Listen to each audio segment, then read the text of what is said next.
வீட்டுக்கு வந்த பிறகும் சோழனின் மனம் ஆறவில்லை. தான் செய்த தவற்றால் நிலா இவ்வளவு அவமானப்பட நேரிட்டதே என்று வாசலில் நின்றபடி கலங்கிய கண்களோடு தவித்தார். இதை பார்த்த நிலா மெல்ல அவர் அருகில் சென்று, யாரோ சொன்ன பேச்சுக்காக நீங்கள் ஏன் இப்படி வருத்தப்பட வேண்டும்? எனக்காக இவ்வளவு தூரம் கஷ்டப்பட்டது போதும், இனிமேல் இப்படிச் செய்யாதீர்கள் என்று ஆறுதல் கூறினாள். சோழன் கண்ணீரோடு நிலாவிடம் மன்னிப்பு கேட்க அந்த நெகிழ்ச்சியான தருணத்தில் நிலா அவர் தோள் சாய்ந்து தேற்றினாள். சோழனோ தன் செயலால் நிலாவின் மனம் எவ்வளவு காயப்பட்டிருக்கும் என்று எண்ணி உள்ளுக்குள் அழுது கொண்டே இருந்தார். அப்போது சேரன் இருவரையும் சாப்பிட அழைக்க அந்த இரவு அமைதியாக கழிந்தது.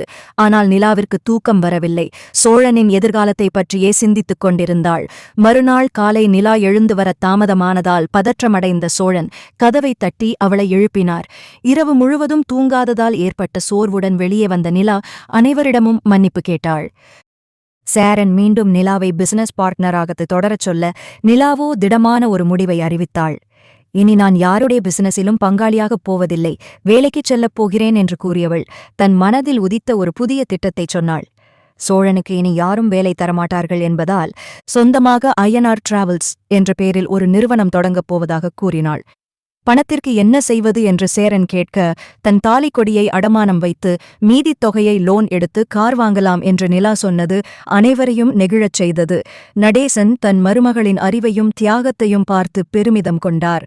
பாண்டியனும் பல்லவனும் தங்கள் அண்ணியின் முடிவை உற்சாகமாக வரவேற்றனர். அந்த நேரத்தில் அங்கு வந்த வானதி சோழன் திருடியதாக ஊர் பேசுவதை சொல்லி வம்புக்கு இழுத்தாள். ஆனால் பாண்டியனும் நடேசனும் அவளுக்கு பதிலடி கொடுத்து அங்கிருந்து அனுப்பி வைத்தனர். வெளியே வந்த வானதி பாண்டியனிடம் நிலாவிற்கு பணம் கொடுத்து உதவ வேண்டாம் என்று தடுத்தும் பாண்டியன் நிலா தனக்குச் செய்த உதவிகளை நினைவு கூர்ந்து அவளுக்கு ஆதரவாக நின்றான். நிலா சொன்னபடியே திவ்யாவிடம் பேசி தான் ஒரு வேலையில் சேர்ந்து கொண்டு சோழனுக்கு பிடித்தமான காரை வாங்கித் தந்தாள். சோழன் நிலாவின் தியாகத்தைக் கண்டு மிரண்டு போனார். எப்படியாவது கடினமாக உழைத்து நிலாவை மீண்டும் ஒரு பெரிய பிசினஸ் உரிமையாளராக மாற்ற வேண்டுமென்று தனக்குள் சபதம் எடுத்துக் கொண்டார். நடேசன் நிலாவால் தங்கள் குடும்பம் ஒன்றுபட்டு முன்னேறுவதைக் கண்டு சேரனிடம் பெருமையாகப் பேசினார். அதே சமயம் பாண்டியனிடம் நிலா போன்ற ஒரு பெண்ணை தேர்ந்தெடுத்தால் வாழ்க்கை சிறப்பாக இருக்கும் என்றும் வானதியால் குடும்பம் பிரிய வாய்ப்புள்ளதாகவும் எச்சரித்தார். சேரனோ மனதிற்குள் நிலா சோழனை முழுமையாக ஏற்றுக்கொண்டு மகிழ்ச்சியாக வாழத் தொடங்கினால் அடுத்த கணமே நான் சந்தாவை இந்த வீட்டுக்கு அழைத்து வருவேன் என்று உறுதி பூண்டார். நிலா வாங்கித் தந்த அந்த ஒரு காரும் அவளது நம்பிக்கையும் சோழனை பெரிய ஆளாக மாற்றும் பயணத்தை தொடங்கி வைத்தது. அடுத்ததாக சோழன் தன் உழைப்பால் நிலாவிற்கு மீண்டும் அந்த நகைகளை மீட்டுக் கொடுப்பான் என்று பார்ப்போம். அடுத்த நாள் காலை நிலா வாங்கிக் கொடுத்த அந்த புதிய காரில் சோழன் சவாரிக்கு கிளம்பும் காட்சி ஒரு புதிய தொடக்கத்தை கொடுத்தது. காரின் சாவியை நிலா கையில் கொடுத்து ஆசி வாங்கும்போது சோழனின் கண்களில் ஒரு புதிய நம்பிக்கை தெரிந்தது. நிலா, நீ உன் தாலிக்கொடிய அடமானம் வச்சு எனக்கு இந்த வாழ்க்கையை அமைச்சு கொடுத்திருக்க. கண்டிப்பா ஒரு நாள் உன் கழுத்துல அந்த தாலியை நான் முழு மரியாதையோடவும் உன் ஆசைப்படியும் கட்டி நீ இழந்த எல்லாத்தையும் மீட்டுத் தருவேன் என்று மனதுக்குள் சபதம் எடுத்துக்கொண்டு சவாரிக்கு கிளம்பினார்.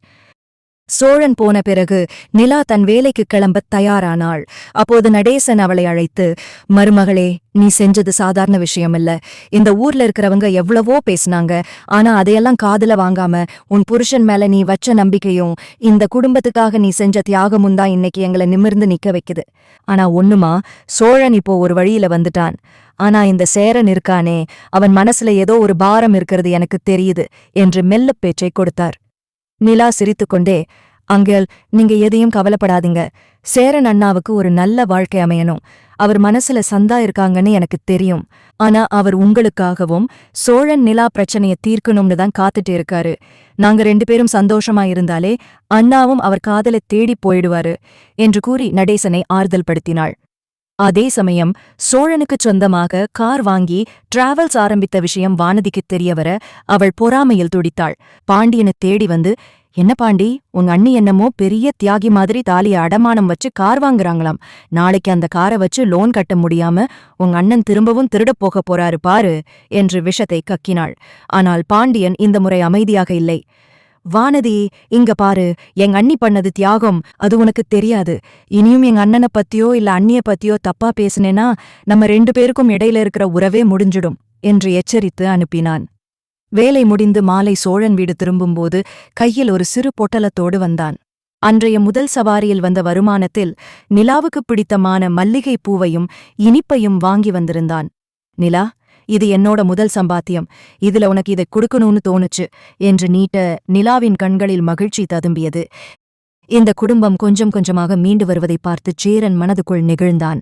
நிலா காட்டிய அந்த பாதை சோழனை ஒரு பொறுப்பான மனிதனாக மாற்றிக் கொண்டிருந்தது. நிலா, நீங்க ஆரம்பிச்ச இந்த ஐநா டிராவல்ஸ் வெறும் கார் கம்பெனி இல்ல, இது எங்க குடும்பத்தோட காரம் என்று சேரன் சொல்ல அந்த வீடே ஒரு நந்தவனமாக மாறியது. சோழன் கடினமாக உழைத்து அந்த நகைகளை மீட்கும் தருணம் நெருங்கிக் கொண்டிருக்க, சேரன் மற்றும் சந்தாவின் காதல் விவகாரத்தை நிலா எப்படி வீட்டில் பேசி முடிக்கப் போகிறாள்? அடுத்ததாக சேரன் சந்தா காதலை நிலா எப்படி வீட்டில் பெரியவர்களிடம் சொல்லி சம்மதிக்க வைக்கிறாள் என்பதை பற்றி பார்ப்போம். சோழன் வாங்கிய அந்த புதிய கார் ஐநார் டிராவல்ஸின் அதிர்ஷ்டமாக மாறியது. இரவு பகல் பாராமல் சோழன் உழைக்கத் தொடங்கினார். நிலாவும் ஒரு பக்கம் தன் வேலையை பார்த்து கொண்டு மாலை நேரங்களில் டிராவல்ஸ் கணக்குகளையும் கவனித்து வந்தாள். சோழனின் உழைப்பால் ஒரு சில மாதங்களிலேயே அவர்கள் எடுத்த லோன் தொகையில் ஒரு பகுதியை அடைக்க முடிந்தது. ஒருநாள் மாலை சோழன் சவாரி முடித்துவிட்டு வரும்போது நேராக நிலாவிடம் சென்று ஒரு சிறிய பையை நீட்டினார். என்ன இது சோழன் என்று நிலா கேட்க, உள்ளே அவள் அடமானம் வைத்த தாலி கொடி இருந்தது. நிலா, இத உன் கழுத்துல திரும்பவும் நானே போட்டுவிடணும்னு துடிச்சிட்டே இருந்தேன். இதோ உன் கௌரவத்தை மீட்டுட்டேன் என்று நெகிழ்ச்சியோடு சொன்னார். நிலாவின் கண்களில் ஆனந்த கண்ணீர் வழிந்தது. இந்த மகிழ்ச்சியான தருணத்தில் நிலா சேரனை பார்த்து, அண்ணா, இப்போ குடும்பம் ஒரு நிலைக்கு வந்துருச்சு, சோழனும் திருந்திட்டாரு, பிசினஸும் நல்லா போகுது, இனி நீங்க ஏன் உங்க ஆசையை மறைக்கணும்? சந்தாவை இந்த வீட்டுக்கு கூட்டிட்டு வர்ற வழிய பாருங்க என்று சொன்னாள். இதை கேட்ட நடேசன், என்னம்மா சொல்ற, சேரனுக்கு யாரையாவது பிடிச்சிருக்கா என்று ஆச்சரியமாக கேட்டார்.